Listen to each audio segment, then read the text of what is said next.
Revanth Reddy media సమావేశం ఉండేటటువంటి అవకాశం కూడా ఉన్నట్లయితే ఆ వార్తలు వినిపిస్తున్నటువంటి పరిస్థితి అయితే కనిపిస్తుందని చెప్పాలి Gayatri. Right, thank you for the update Nagendra.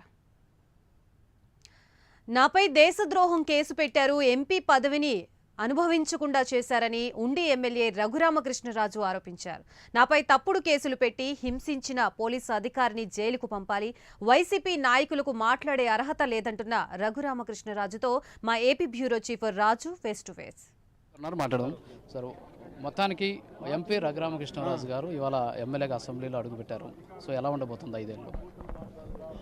ఏముంటుంది, ఎంపీగా నాకున్న పదవిని నేను వదులుకునే అంటే పదవిని నేనేమి ఆస్వాదించాల.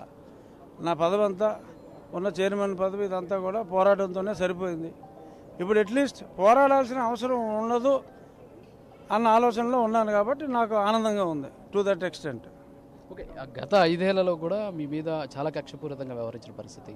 సో ఎవరైతే ఐపీఎస్ అధికారులు ఉన్నారో నా మీద కూడా అని నువ్వు మాట్లాడడం తప్పు. నా ప్రభుత్వాన్ని కూలదోస్తున్నాడు అని చెప్పి రాజద్రోహం కేసు అంటే 124A కేసు పెట్టింది నా ఒక్కడి మీదే, మీ మీద కూడా కాదు, నా మీదే పెట్టాడు. అందుకని హ్యాపీగా ఉన్నా. అంటే మిమ్మల్ని చాలా ఇబ్బందులు గురి చేసినటువంటి సిచ్యువేషన్ ఉంది ఒక ఐపీఎస్ అధికారి కూడా. సో ఇప్పుడు ఆ ఐపీఎస్ అధికారిని జేడీకి అటాచ్ చేసినటువంటి పరిస్థితి, అతని మీద చర్యలు తీసుకోవాలని మీరు గతంలోనే కోరారు. సో ఏం కోరుకుంటున్నారు? బాగా చర్యలు తీసుకోవాలి, జైలు శిక్ష విధించాలని కోరుకుంటున్నాను. అంటే ఈ 5 ఏళ్లలో జగన్మోహన్ రెడ్డి గారు మీకు అపోజిషన్లో కూర్చుంటున్నటువంటి సిచ్యువేషన్. సో ఇప్పటికే చాలామంది ఎమ్మెల్యేలు నిన్నటి నుంచి కూడా మాట్లాడడం స్టార్ట్ చేశారు, వాళ్ళ పార్టీకి సంబంధించిన మాజీ ఎమ్మెల్యేలు. సో వాళ్ళకేం చెప్తారు?